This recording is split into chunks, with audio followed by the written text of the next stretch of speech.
من المواد العملية في معهد الفنون الجميلة قسم المسرح.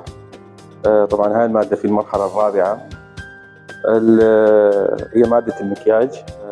تكون المواد من عجينة المكياج والدم والأساس والألوان. هاي المراحل الأولية. بعد وضع العجينة يبدون بالأساس.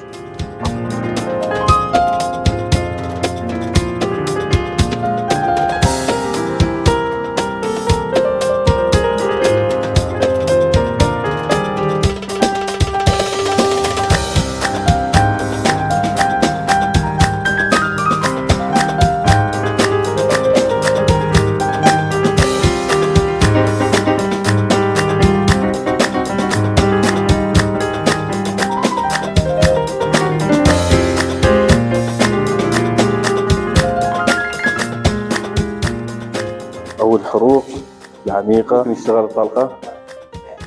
طبعا تعال استاذ ماهر.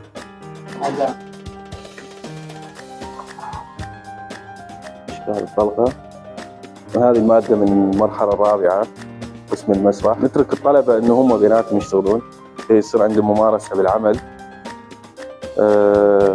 يكونون يعني أكثر من أشكال يشتغلون حتى يصلون نتيجة، لأن هم في أقسام إخراج وتمثيل.